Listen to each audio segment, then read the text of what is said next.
Ladies and gentlemen, boys and girls, and non-woke people. Well, yeah, okay, the woke people can come too, but they'll probably just get triggered. Welcome back to another episode of In the Eyes of Truth. Back with us is Drago Bosnic. Um, and since Drago is in Serbia, to make him feel better, Oh yeah, man. Thank you. I wear That my rocks. Serbia t-shirt. Yes. I, So, I actually have a Russian one with the Russian Imperial Eagle, but mm, I actually gained weight, so and I ah, got it like 10 years ago. So and the t-shirt lasts. That's pretty good for these yeah, days.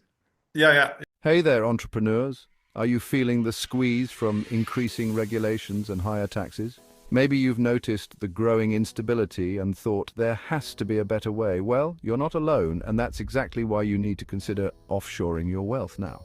Imagine a life where your hard-earned money isn't constantly under threat from unpredictable government policies. Sounds pretty good, right? Let me tell you. It's not just a dream, it's a smart strategy. Here at Exit Strategy, we specialize in helping entrepreneurs like you protect and grow their wealth. We navigate the complex world of international finance so you don't have to, from setting up offshore accounts to advising on the best countries with favorable tax laws. We've got you covered. Now, I know what you're thinking. Offshoring sounds risky, maybe even a bit shady, but the truth is many savvy business owners are already doing it. It's not just about dodging taxes, it's about creating a safety net for your future. Imagine diversifying your assets across multiple jurisdictions. When one country faces economic downturns, your wealth remains secure.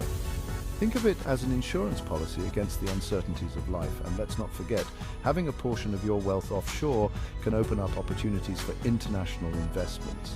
You're no longer limited by the economic climate of a single country. You can tap into booming markets around the world, maximizing your returns. But here's the kicker. Time is of the essence. With increasing global scrutiny and tightening regulations, the window for easy offshoring is closing fast. The sooner you act, the better positioned you'll be.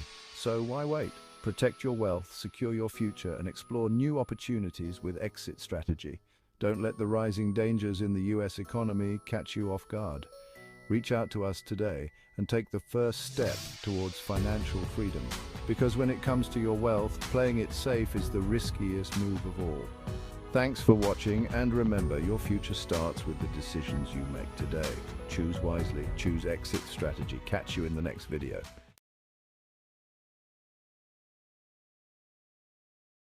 Yeah.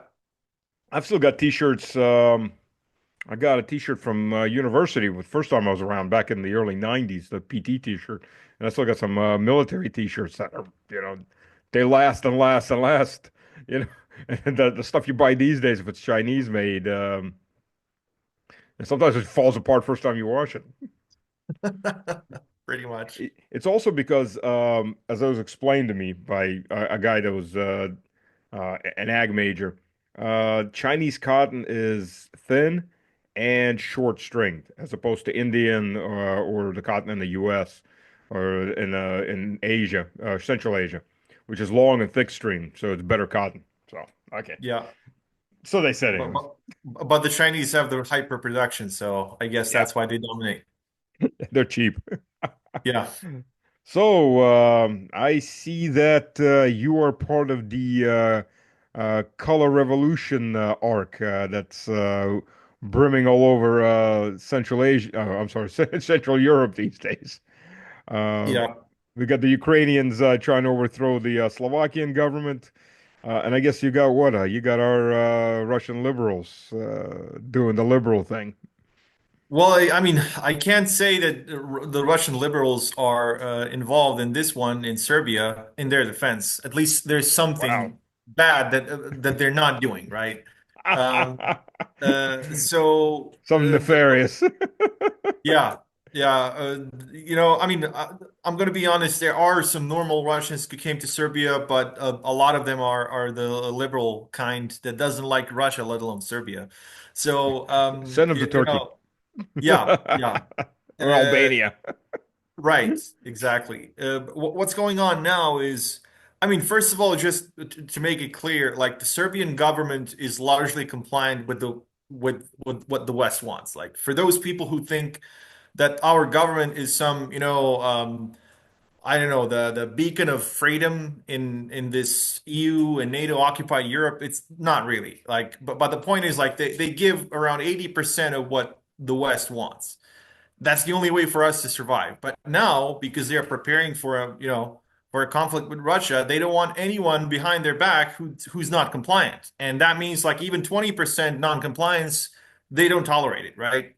Because right now what they need is not just that they want to get rid of all Russian allies, they also need infantry to fight against Russia because they know they can't do it themselves. They want to push other Eastern Europeans to do it for them. And of course, this is the issue. They're never going to turn Serbia into an anti-Russian state. That's for sure. But the problem is they're not going to give us the chance to be a Russian ally. And when I say ally, I don't mean like, I mean, the Serbian people are allies of the Russians, but we're talking about the Serbian state, which could be allied to Russia, but they're not allowing that to us. And that's obvious because of the geopolitical, geographic, and these other reasons that I'm pretty sure most Russians understand, unlike most Westerners who can't even find countries on maps. So right now they're trying to get rid of even 20% of the even 20% of sovereignty that we have left. And they've been using the crazy part is a lot of the students that are protesting now are patriotic, but they don't realize they're being used by their liberal professors because professors in universities are all liberals. Yeah. And pretty much, like they will what they're saying now, it's crazy. They're talking about electing the new Serbian government because the prime minister he resigned. And now they're talking about, oh, we're going to form these student professor boards who are going to suggest the new government. Like, what the hell? Student professor boards. Is that like Yeah, the who are going to, people's sovereign unions? right. I've heard this before somewhere. Yeah, like it really, I don't know where, like, was it like in 50 other countries that they, used to essentially practice this color revolution bullshit? So, I Actually, mean, I'm thinking more 1917, where right. the In workers' Russia, right? unions, the teachers and professors' unions, and all these unions were formed yeah, okay. I've seen this movie before. Yeah. Like, I mean, it's surely going to end well for the country that's there where it's being implemented. Yeah. It's just insane, Like they're not even suggesting new election. Like if you want a new government, just go to a new election and that's it, right? Or let the parliament which was elected to get the new government. But no, they don't want this because they know that it's only going to be more of the same. And they really want to get those 20%, where Serbia doesn't want to get sanctions on Russia, where Serbia doesn't want to join this anti-Russian coalition. And for them, like that's unacceptable. It's insane. Like the level of compliance that they require from countries is on the level of, I don't know, literal slave. They don't want Yeah. even they don't want even servants. They want literal slaves who are like things in like it was in the Roman Empire. You're not even a human being, you're a thing, and you can be used whatever in whichever way they want. Biomaterial. No, well, actually, I mean, in the Roman Empire, if you were a citizen, you were above everything. Look at St. Paul. Uh, I'm sorry, not St. Paul, St. Peter. When the Romans wanted to put him down, he said, "Well, sorry, I'm a Roman citizen." Oh shit. Okay, now we're gonna go to Rome. We're gonna do the whole trial while you write your letters. Ah, crap. Because he's a Roman citizen. He was a Roman citizen. Yeah. Um, but let me ask you this: is it first of all tied to the fact that Belgrade is refusing to recognize the illegal state of Kosovo? Yeah, partially it's also about that. Although that's not the main point. Like the main point, they're already like the Serbian government already like signed a bunch of these documents that are essentially effectively admitting that Kosovo is independent. They were forced to do that in the last 12 years. I mean, in the last 15 years, to be honest. We've got so much pressure to recognize this narco-terrorist entity as an independent state. We didn't want to do it officially, but they forced the government to sign a bunch of these documents that effectively admit that they are independent, but like not officially, not like we don't have embassies, but we have these like connection offices where they have their own officer for connection, and we have our own in Pristina. So it's ridiculous. Like, but the whole point is they really want to make sure that Serbia is compliant when or if, I mean, if or when we can debate on that. They decide when the conflict with Russia starts. And this is, I think, this is the crux of the matter.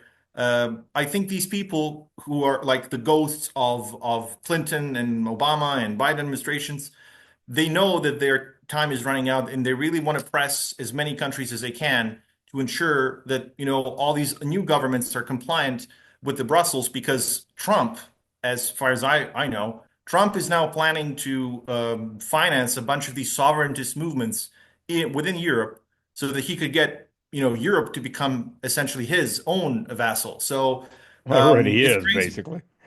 Well, it is, but the point is, like now you have like the power struggle between two sides in America, and this deep state in America is part of the same deep state that it runs Europe. So Trump is now trying to up them down, essentially, to just get rid of them and have the AfD in Germany and whoever in France and these other countries. He'll probably try to connect with Orban, with these other sovereigntists in Europe.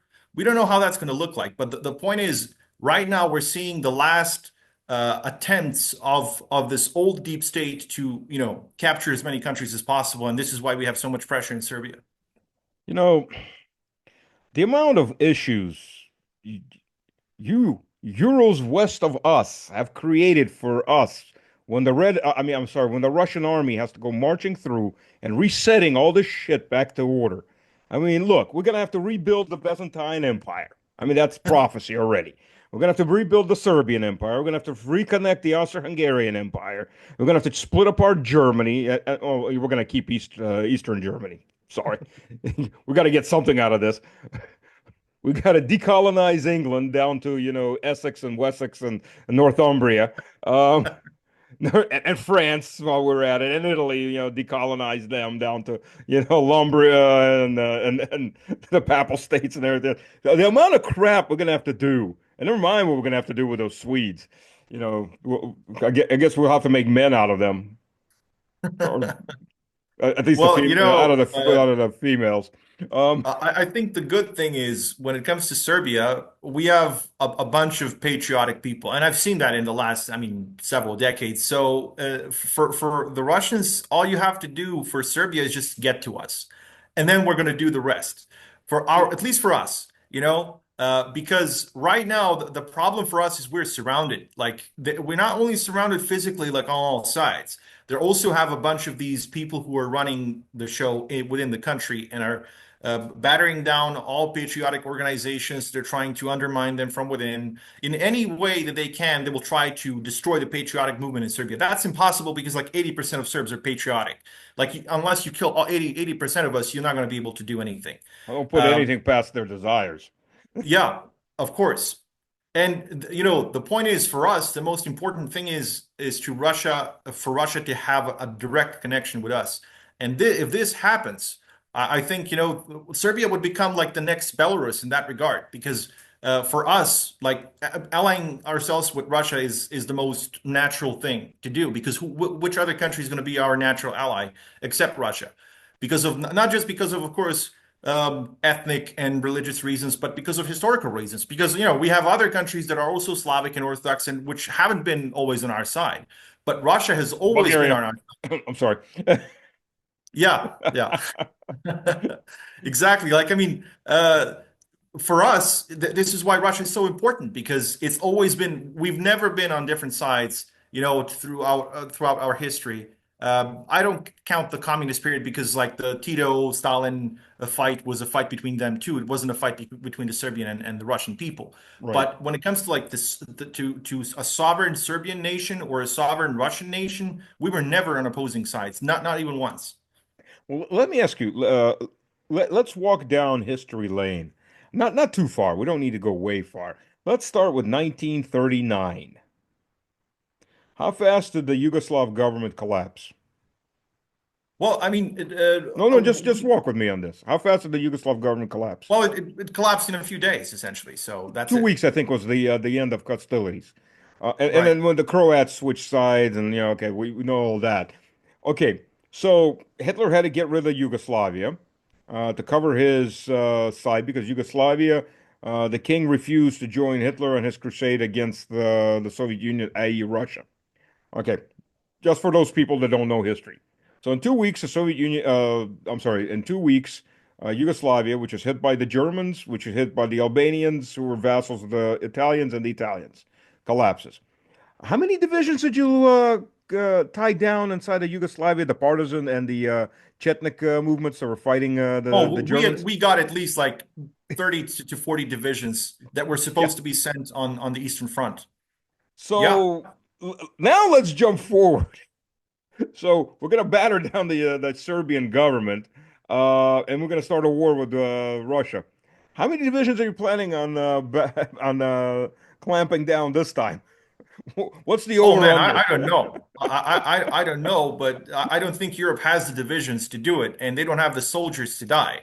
But the point is, until we got the Russians, and until we have some coordination with Russia, we can't do really nothing because we tried in the 90s, and for those people who don't know. During the 90s, NATO wasted 10 years on the siege of Yugoslavia, which is, if you look at the map, it's a relatively small country. And when I say Yugoslavia, I mean the Serbs. I mean the Croats and the Albanians and the Muslims and whoever, they were also against us, just like they were in World War II. Like Yep. it was the same scenario. NATO was supporting the exact same people that Hitler was supporting in 1941. So, for us, it's all the same shit. So, but right now, if you look at the map, like if you look at the map of NATO allies in Eastern Europe and you compare it to Hitler's allies in Eastern Europe, it's almost identical. Like Poland is like an ally, it's not literally occupied, but everything else is the same. Like all of the same NATO allies are also the allies of they were also allies of Hitler. Wait a minute, wait a minute. Two corrections there. Hungary and Slovakia so far aren't, and if they keep Well, their they government, they aren't, won't be. right, but I But mean officially they Poland, are in NATO. Poland. Wait a minute, wait a minute. You just opened a can of worms. A lot of Poles are going to get pissed off at here. Who was hit? Because I'm going to keep opening that can of worms. Who was Hitler's first ally in Germany? Oh, it was Poland in 1934. They essentially invaded. In 1938, they invaded Czechoslovakia. I agree with that, of course. But Czechoslovakia, the territory that they got through the peace talks that Hitler was representing, also their desires, was a I territory they forgot the couldn't. name. It was T. It's a name of one oblast which is in T. Yeah, it's a Tiensky, northern Tiransky. oblast. Yeah, Yeah, they failed to take it in 22 by force of arms from Czechoslovakia. Uh, right. so um, Puls, I'm gonna butcher his name because I always do. Pulsits. One second.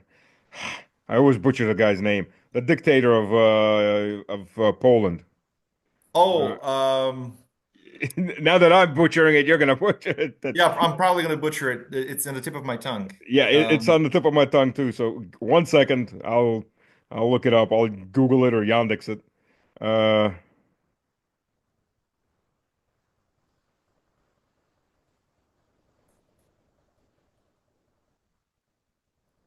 Come on. Ah, Josef Pilsudski. Yes, yeah, Pilsudski. Yeah, right, yeah. right. Who The guy was with the big mustache, right? Yes. At his funeral, I mean, he was the second fascist state in Europe was Poland, 1926 push. But Pilsudski, takes over. Mussolini was first in 1923. Hitler was later, in 33.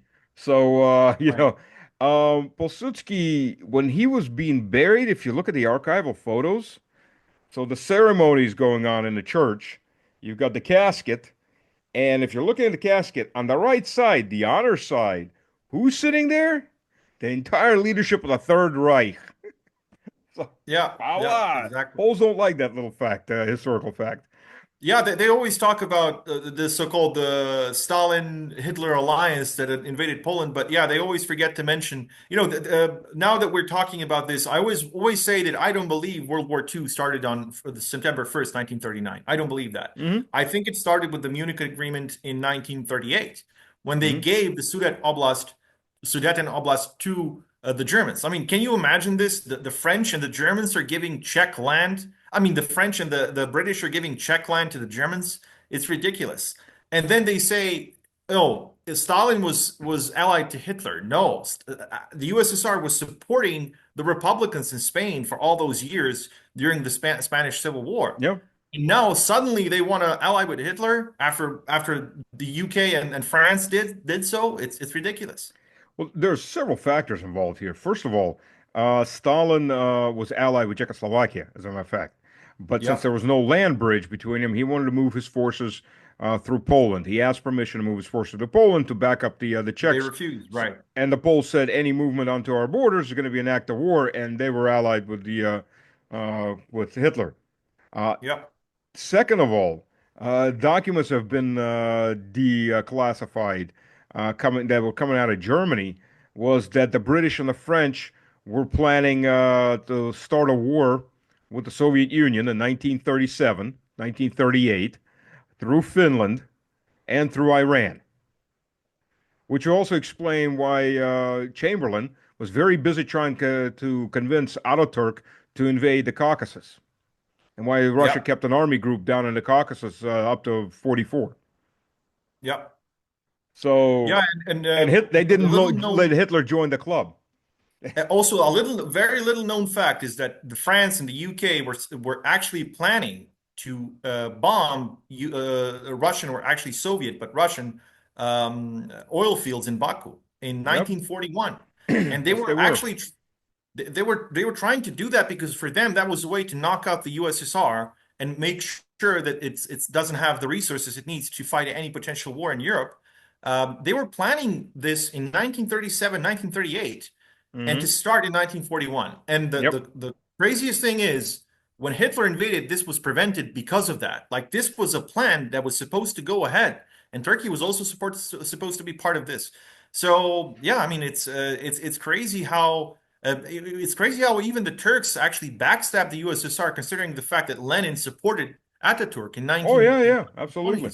Against the Italians, the Greeks, the Bulgarians, the French. Yeah. Oh yeah, Right, yeah. right. and But and they paid back. They really paid back with everything by essentially cozying up to Hitler in the 1930s, by cozying up to NATO and entering NATO in 1952, and then having the missiles that were supposed to hit the USSR, which hmm? started the Cuban Missile Crisis. Even though I mean it's ridiculous to even call it like they should call it Turkish or Italian Oh because yeah. the US was the first to put missiles there. And then the USSR responded, and suddenly we have a problem, like it wasn't an issue when American missiles were in Turkey. So yeah, history is so much convoluted. It's so like complex, and people don't even understand that they will read something and they will not understand that an official date doesn't mean that a thing started back then. Like Oh, World War II absolutely. certainly started before in 1939. It's just like World War One didn't end in 1918. The Yeah, war we could with say that. Germany ended in 1918. There were so many wars that were going on for the next 5 years throughout Central and Eastern Europe. It was ridiculous. I mean, you really start looking at it. The post World War One years were not some peaceful years. They were continuous war that just raged on across. Never mind the Russian Civil War. Yep. I actually had the chance to talk to the former U.S. Colonel Roxanne Towner Watkins, and she talked about how essentially the Wall Street and all these other Western powers they financed the revolution in Oh Russia yeah. to steal the victory from Russia because they knew after World War One, Russia would become one of the premier powers in the world, if not the premier power. Because you can imagine like how big it would be. It would like smash the Austro-Hungarian Empire, Hmm? smash the Turkish Empire. The Germany would essentially be well a lot smaller than it was after World War One, especially in the east. And of course, they would also have Serbia would also not form any Yugoslavia; it would form a greater Serbia, of course, Right, and then it right. would be a much more reliable ally for Russia. And they wanted to prevent that. So they knew that they need to bring down the government in St. Petersburg just to ensure Russia never becomes this superpower. And I mean, even the USSR became the superpower. We can see that even after the Civil War and everything, they knew that the projection for Russia to become the superpower was inevitable. But they wanted to make sure that it's not Russia, that it was this communist state, that it's not, that wasn't entirely Russian. Hmm. And that's why they did it. That's why they financed the revolution. Absolutely. There's a series of books by the late Professor Anthony Sutton, who's a libertarian. He was a British professor, but he worked in the American Archival University. Name escapes me right now for some reason.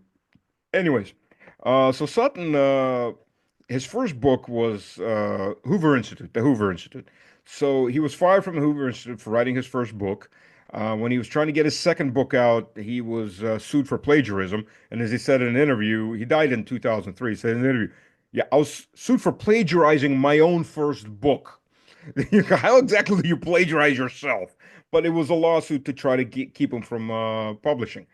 Right. And his first book was Wall Street and the Bolshevik Revolution. And his second book was Wall Street and the Nazis and the rise of the Nazis and the rise of Hitler. And it's an extremely dry book. It's just archival evidence, who and archival documents, who was working for whom, which a lot of these German agents were all actual revolutionaries. They were Kaiser's agents, but as soon as the Kaiser's government fell, they switched over to the Americans and to Wall Street, and they were sent off to form revolutions. And you basically get the point that without Wall Street, Wall Street was the PR, finance, HR machine for the Bolsheviks, even though Exactly. the And official then for U.S. the government, Nazis. yes, yes, and it gets better in that in the first book there's a excerpt from a congressional meeting where the good Lord. State Department, head of the State Department. So uh, he was asking the U.S. Government, or in this case, it was a congressional hearing, to not recognize Kolchak, Admiral Kolchak, as the head of the Russian government, but to recognize Lenin. And the government, because officially Lenin was verboten, and there was an embargo, even though it was ignored. And the question that comes back from the congressional committee is, so what you're saying is if we recognize Lenin and the Bolsheviks take over, they will hamper Russian growth for the next 40, 50 years. Like, yes, that's exactly why we have to back the Bolsheviks. Yeah, and then of course they did it in Germany so that they could pit Germany and Russia against each other Yep. and simply destroy Europe. And this essentially cemented telesocratic Anglo-Saxon dominance over the world in the last 100 years.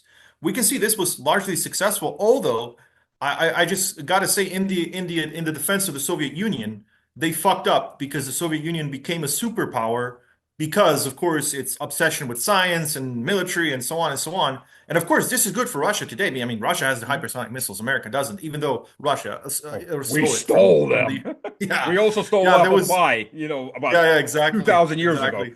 exactly. There was just this one copy they fucked up. They didn't make they didn't photocopy it, and then the evil Russians came in and took it. And Oh, this is no, why he didn't America's say so. evil Russians. He said bad people came in and took Oh, it. right, right, Yeah. bad people. Yeah, yeah, right.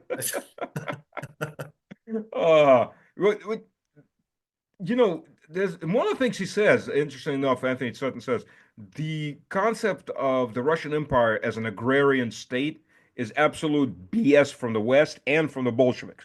Because the Bolsheviks had to come in there, oh, we're making things better. It's like, and he tells you, they had crates about this big of photographs. So this is 1917, 1918, 1919 photographs that the State Department people from the embassy went around photographing Russian industry because that's the industry that the American oligarchs got in their hands. Because the first 5 year plan, the third 5 year plan, and the fourth 5 year plan, it was American oligarchs and a little bit Japanese in there too, who were running the industry in Russia. And so Russia was actually pretty industrialized. It was growing. It was the second America growing faster than the first America. America was the fourth by GDP. Russia was the fifth by GDP, and Russia was overtaking the U.S. at that point.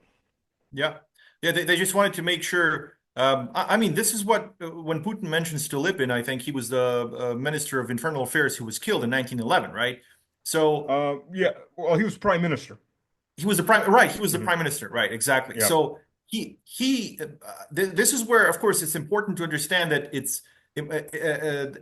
don't like destroy your country for whatever ideology you believe in. If you Hmm. want to push an ideology, go to the elections or do something Yeah. else. Don't start a revolution that's most likely, or it's certainly actually, financed by another foreign power that wants to make sure you're destroyed. Like, this is why I was always against the October Revolution. I was against the collapse of the Soviet Union, because I mean, the crazy part is even the the Russian Tsarists essentially in the 1990s were allied with the communists because they didn't want to see the Soviet Union collapse, because it was the Russian state. Yeah. Those were the borders of the Russian state that were essentially hijacked by these Bolsheviks. But then, if we're going to reform the country, remove the communists but leave the state alone, and this was the issue, of course. And now we have the war in Ukraine. It would have never happened if it weren't for this crazy policy of korenizatsiya, as it's called, where Yeah. they create the artificial Ukrainian or Belarusian or any other ethnic Ethnic entity. identity. Yeah. It's not. I mean, if any Ukrainian was to ask his great grandfather how he saw himself, he would say, I'm Ruski, right? That's it. And the Yeah. same goes for a Belarusian or ethnic Russian anywhere. And now we have the war. So this is something that they obviously planned to do like 100 years ago, because they know that if Russia is fighting in Ukraine and if it has to, retake this land, or if it can't retake it, I mean, it's going to retake it, but if it can't, they think that it's going to be, arrested essentially as a global power. But even that failed essentially. Well, if we're going to talk reality, we don't need Donbass and those areas to be a global power. The reason we're Of fighting in course. Donbass and those areas is because that is ethnically Russian land. Because for 10 years, well, eight years, but 10 years now, the Ukrainians have been shelling and murdering civilians with full endorsement, by the way, of Donald Trump. Because Yeah. Mr. He was Trump, also who arming never them. starts a war or some other crap like that, was feeding the Ukrainian army as it was being reformed, as it was actually murdering civilians in the east. He saw no problem with it. I'm 100% sure that if Trump had won that second election, this war would have happened just the same on the same time scale. I'm not sure, but I would also think so, because Trump. What people forget about is Biden didn't send the first Javelin missiles, Right. ATGMs. It was Trump who did it in late 2020, in late 2020, and Hmm. then in 2020 these deliveries were simply continued, Yep. and of course, like we know, and he actually said it, that he helped rebuild the Ukrainian army. And it's ridiculous to me that this like new peace deal that they're offering doesn't like excludes the demilitarization of Ukraine. Like, no, we're not fucking stupid. We're not going to do it again. Like, it's all going to be more of the same. Well, look from George Bush Sr. to now. It is a continuous march to destroy Russia. I said I Yeah, was I was a staff officer, captain in Dragon Brigade, which is 18th Airborne Corps headquarters. Um, and I'll tell you what, it was in G3 operations, and that was the shock moment in '99. We start seeing the big picture, and every scenario we run, except for a couple of months we were preparing for war with Baghdad, was war against the Russian army. yeah, So 99, while they're hugging and oh, I'm looking in the in his eyes and I see his soul and all the other crap. But reality, I mean, just look at it. Bush yeah, Senior says we won't go east. Okay, he didn't sign a document, but they said that, and that document would have mattered. They would have ripped it up anyways. By '99, they're accepting Hungary, Poland, and Slovakia. Then 2004, they got the big jump where they got seven more nations in, and it's just been steady war. And they declared Ukraine and Georgia are going to be part. Then they do color revolutions in both, yeah.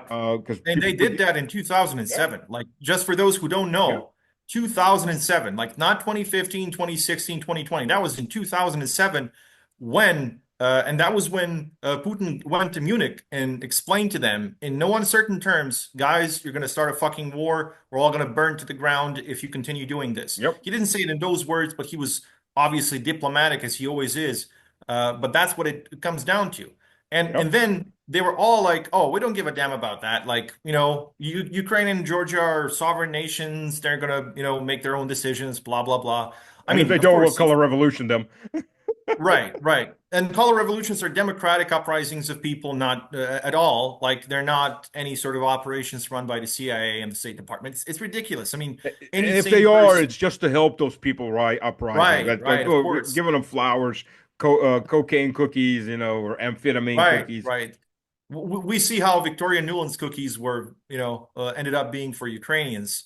Oh yeah. Um, I mean, I should probably shouldn't say this live, but it would have been better if they took shit and put it in their mouths because a lot less people would have died. So, Oh I yeah. mean, it's just ridiculous. And right now, for those who don't know, Victoria Nuland became one of the heads of the NED in September last year. And all of a sudden, we have color revolution attempts, in half a dozen countries, and we have the suffocation of election results in other countries like Romania. We had the Soon manipulation of Germany. elections in Moldova before that. Mhm. So, like, do I really need to explain to anyone that all this is connected? And or maybe, I mean, maybe it's not. Maybe you believe that it's all democratic. Who knows? A little factoid. Do you know that Victoria Nuland spent 6 months on a Russian fishing vessel? One of the big ones. Oh wow, I didn't Yeah, know she was that. a cook. She was an assistant cook on a fishing vessel. And learning, getting her fluency up in Russian. And after that, she really started to hate Russians. So I'm thinking there was a love interest there, a couple of them. And Oh this is a wow. woman spurred, and then, and then lifelong hatred for whatever broken heart. You gotta find who the hell was on that ship and figure out which asshole Right, I'm did what he thinking, did, Sergey, you smack him fucked around up. here. Calm down already. Jeez, it's only been 30 years. Right, right. I would mention whoever the Sergey or Nikolai is, just like go and like call, give her a fucking call, man. Like Send we her need some to fix flowers for here God's sakes. For the country, man, for the country. for the country. Yeah, like Calm her take one down. for the team. Yeah, she's actually not a bad looking woman in her youth, but the evil comes out in people. If you know, Oh yeah, yeah, yeah. look at a lot of these liberals when they age, they just become that whatever's inside of them, all that hatred, that comes Right. out. That hatred and rage that comes out, they get ugly. Damn, they get ugly. Oh yeah. Oh yeah. Oh, it's the same like for Hillary Clinton, for what's her name, Nancy Pelosi. Like all these women, like were, as you said, like they were good looking when they were younger, and now they look like fucking monsters as they are. So There's several Russian liberals like that. You look at them like, oh, man, they're just mean looking, this ugly. And you look at the pictures of the youth, and like, damn, what happened? Ah, evil happened. right. That's You right. became a fucking liberal, right? Yeah, I mean, it's not crazy about the happened. age. Like you see an older lady and you see, of course, she's not beautiful anymore because like she's old, but you see that she's kind, right? And Hmm. you will not say she's ugly, right? But if you see these liberals, no matter how much makeup, no matter how much plastic surgery they do, they look like the spawn of Satan, which they are, obviously. So yeah, there is some logic to it, definitely. You know, I've seen a lot of photos of people who were very saintly in their lives. Of course, they'll never tell you they were saints. The no saint will ever tell you he's a saint. He'll tell you he's the Right. first and worst sinner that ever walked the earth. But you look at them when they die. I mean, there's whole photos. There's sets of photos. Nuns, elders, church elders, priests, what have you, and they're peaceful. A lot of them are smiling, right? Right. And then you look at the pictures of some of these liberals and such that died, and they just look angry and they're mean and it's just full of pain. I mean, it's day and night. I had two uncles, they're brothers. Uh, One passed away and he faced it. I mean, I don't know how religious he was, but he was always very calm and he was peaceful, kind. He had a peaceful look on his face. His older brother, when he died, he was angry a lot, and that just he left angry a lot. Where their souls went is not for me to judge, it's for God. But you look at the faces and you go, damn, that Yeah, yeah. You see a lot of difference just in the way that a person behaves and what they believe in. And I mean, I don't know anyone sane who wants to be a liberal or who is a liberal. Like all of these people have some very, very bad underlying issues that have caused them and pushed them into becoming liberals. Of course, I mean, all of us had, situations in life that were difficult. And I mean, I survived three American fucking bombings. Like, even if oh, I hated yeah. all the Russians, I'm never gonna like NATO and the political West, And Mm, of course, being a Serb, it's for me, it's impossible not to like Russia. So this is like something I could focus on my hatred for the West, but I don't do that. I mean, why would I do it? It doesn't work. I mean, it doesn't help me in any way. And of course, I can never hate the irregular people. And I have a lot of friends, I have a lot of very good people in the West who understand my position and they understand why I dislike NATO, why I dislike the EU, why I'm never gonna like them, obviously. Even if they haven't done anything to me personally, they're trying to destroy my people. They're trying to destroy the traditions of my people and to turn us into this soulless blob of biomass that's just going to do whatever they want. And I think the important thing is a lot of people in Eastern Europe understand this. Even like the Poles who don't like Russia, they Drago. understand to a certain degree, like they're being used in this Drago, way. And I Drago. talked to some I'm Poles. sorry I have to interrupt. We're really about out of time. Oh, We got right. like Sorry. about 15 seconds left. I want to thank everybody who joined and who watched. If you have questions, write them in the comments. If you have issues or questions that you want us to bring up, write in the comments. Drago, thank you for joining us. Of course. We'll Anytime, have man. you back, and good luck on the color revolution not happening. Hopefully. Or either that or take to the hills, partisan. Yeah. Problem.